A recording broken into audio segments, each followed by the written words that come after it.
First and foremost, we're going to double back on the Ethan topic because I have to talk about one quick thing. But before we get there, you guys see this? Mutahar in Mutahar in a month ago, a month ago, Mutahar saying, why I'm not buying the Nintendo Switch right now.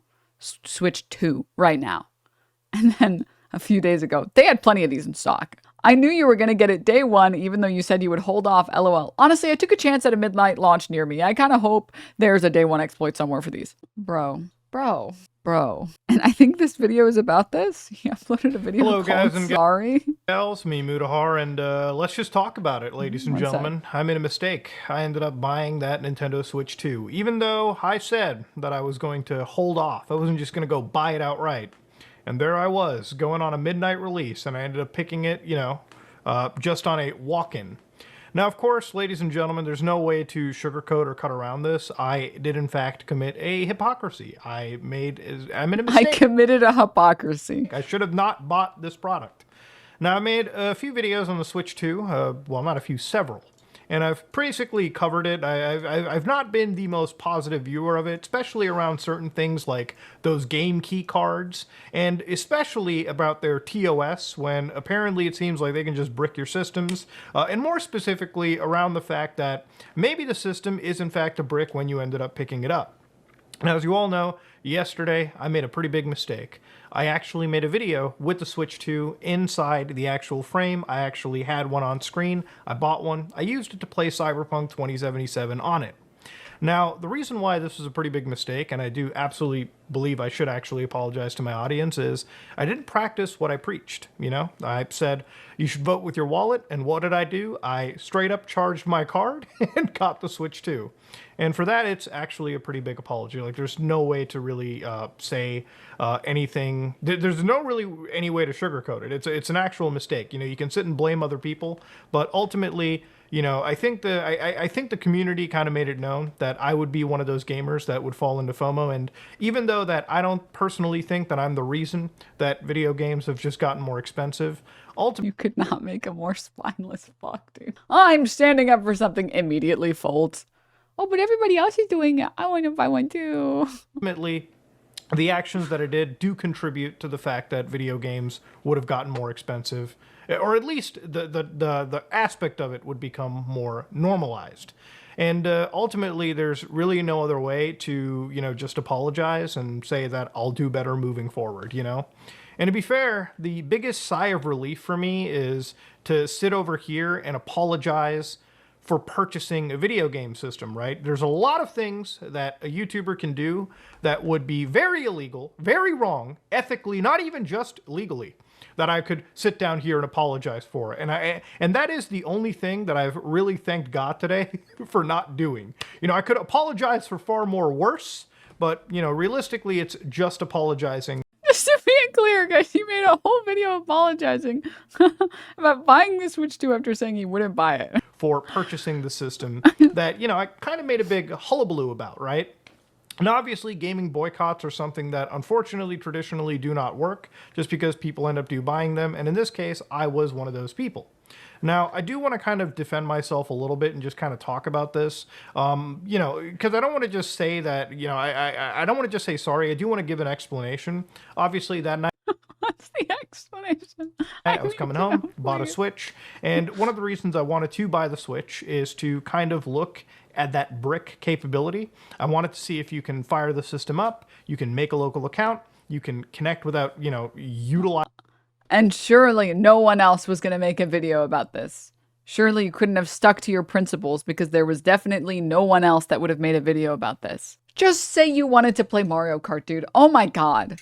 Any patches, and thankfully you actually can, as long as you have a Switch 2. I actually bought it to do investigative journalism. Of course, a game, which this is something that I'm actually keeping stock, or not just actually. I had a Cyberpunk 2077. As long as you have a game with an actual, completed update on the cartridge, this system is completely usable offline, which was pretty important to me because I didn't want to see another system release as a pure-on brick. So as long as you have a system with, again, a video game, it seems things can just work out of the box. Now, far as Switch 1 stuff goes, that still needed you to patch for getting the backwards compatibility going in. But if you were just buying Switch 2 games, then surprisingly, everything just worked out of the box. The other thing I wanted to see was, again, the functionality of these games too, especially one game completed on the system. And for that, I played Cyberpunk 2077. In fact, that was a pretty massive section of the video where I just showed the game actually running for anybody to come into the video, watch, and see. Now, I could make the video overly negative, or I could make it overly positive, but the reason I just kind of went the way that I did was I wanted to just objectively look at this product as what it was and talk about things, right? And, you know, one of the things that I kind of read was like, the grifter stuff. You were just grifting on that hate. Well, if I was grifting on the... Wait, did he make this video because of this? There are two things in this world that never work under any circumstances. The McDonald's ice cream machines and gaming boycotts. Gamers have an insatiable appetite to consume. To reject that urge goes against their very nature. Anytime something shiny comes out, you can bet your sweet bippy it will be purchased and played, no matter... Well, the reason is that most gamers are not this plugged in. Most people who play games, most people that I know who play games, who live on the internet, they spend most of their time on their computer playing video games. They don't give enough of a fuck to keep up with whatever is being boycotted this week. They play games to escape having to keep up with real life. Escapism in video games, ringing a bell at all? For the past couple decades? No?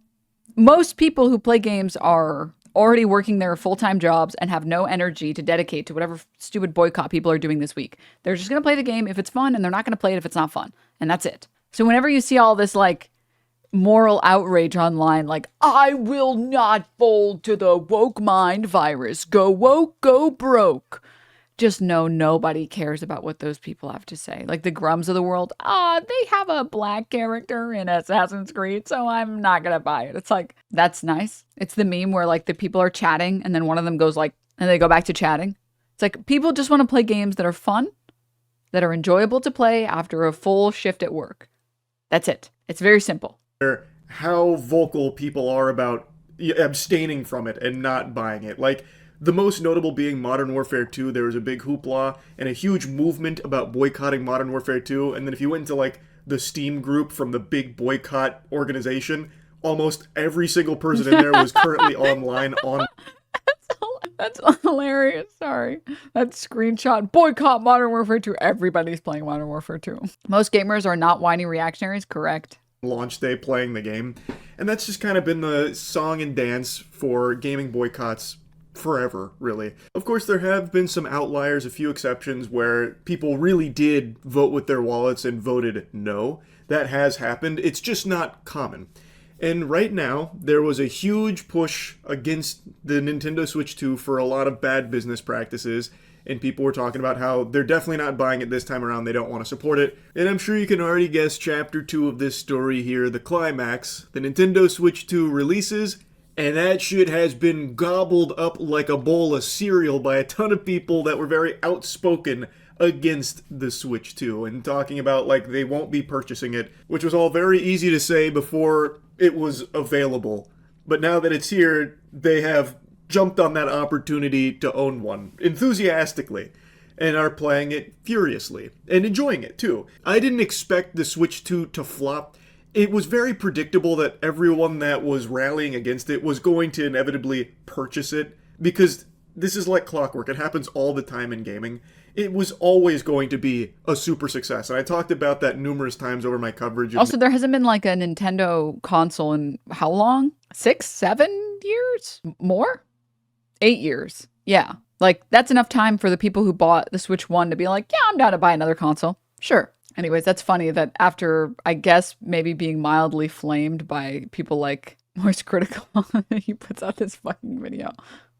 I was actually just buying it to do investigative journalism and see if the product works out of the box. Like, yes, because if the product didn't work out of the box, we wouldn't have heard about it if not for you. Like, it would be in every fucking headline if the product wasn't working. Be fucking for real for 2 seconds. Oh my God. Anyway, sorry, I wanted to circle back. I finally found it. I just want to say a couple things. First, wrapping up this Ethan Klein segment. I didn't get a chance to put a bow on it, but really quickly wrapping it up. I just want to apologize because I'm pretty sure I might be the reason why Ethan wears suits now. In his stream where he reacted to my my retraction demand letter to him. I never do that. Mm-hmm. No. Right. Well, we did it today. I wanted to look good for Denims, you know. He said this about looking good. And I'm a troll, okay? I'm an internet troll, okay? And I was like, what's the funniest thing I can do? They're about to read my GoFundMe. They're about to read my statement. What's the funniest thing I can do? Oh, I know. Oh, I know what would be the funniest thing. Oh, I see. She changed her GoFundMe description. She said, I'm glad you put on the suit for me. It looks good, King. Okay. Oh. Listen, that's not...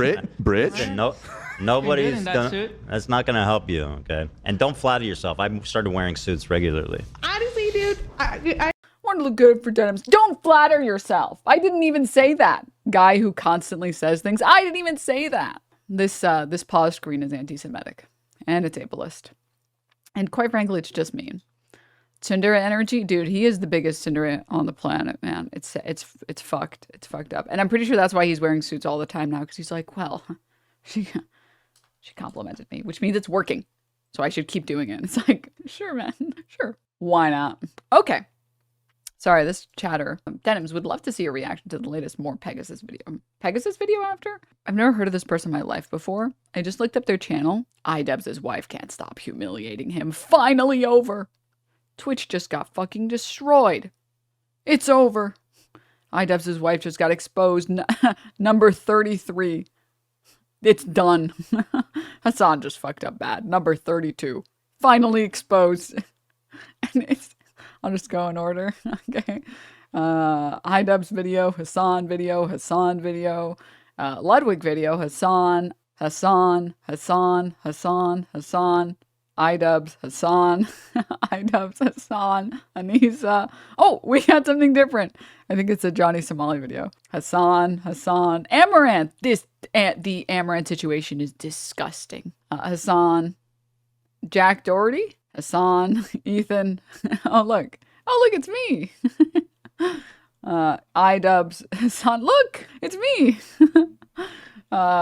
Mike video. Pathetic streamer just destroyed his career forever. Oh, dude, you don't want to make these videos about Mike, okay? Because Mike has only one response to this, okay? And I know what his response is. His response is to call you a fucking loser, son of a bitch, sack of shit that nobody loves, and then to laugh in your face. And everybody here knows the Mike cackle. And then, I know he does this, he pulls up his chart and says, falling off, huh? Falling off. Yeah, right, bitch. And then cackles some more, and then laughs at your face, and then laughs in your face, and then moves on. So I don't think that's the enemy to pick. Also, I'm not going to watch a video from a guy who makes like 80% of his content just be anti-Hassan content. That seems kind of, he clearly has a prerogative, or he has a incentive to make as much anti-Hassan and Hassan and Co. videos. He's too biased to be capable of putting together a video that's good. Because none of his videos are, like all of his videos are partial. They have to be because that's what his audience wants.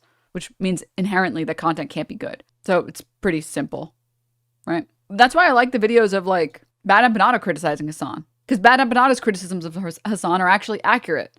Or at the very least, they're not like based in some bullshit, right? It's criticism that is coming from the left to a person on the left that's not in bad faith, that makes genuine points that are, in some cases, harder to argue against, right? Which I'm down to listen to. But when it's coming from a channel that like literally 90% of their revenue comes from shitting on Hassan, it's like, I wonder, do you think they'll ever make a video that's pro-Hassan ever? Come on, man.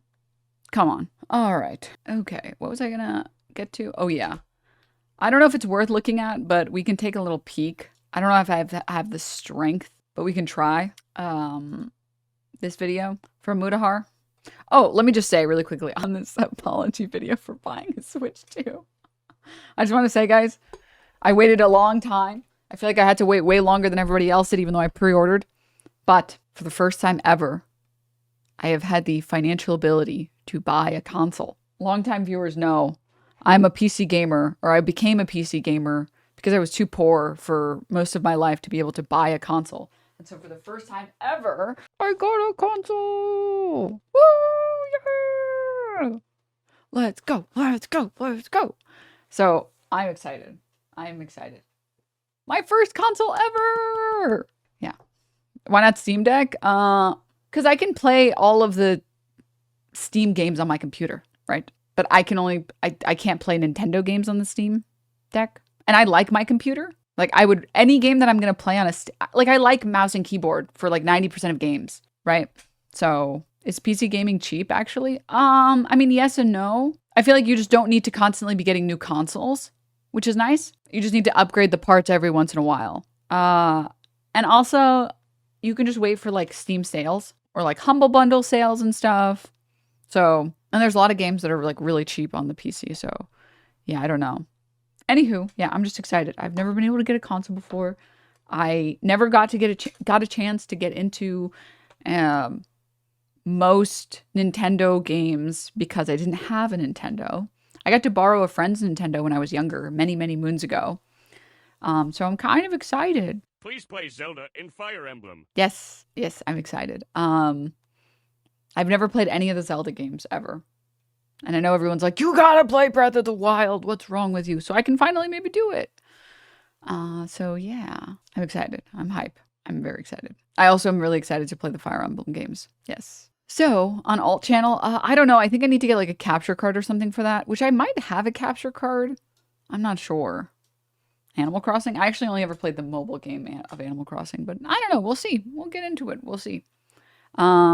I mostly just watched Let's Plays of games. Like I watched a bunch of Pikmin Let's Plays because I couldn't get my own console. So I'm like, I can play the Pikmin game myself. Let's go.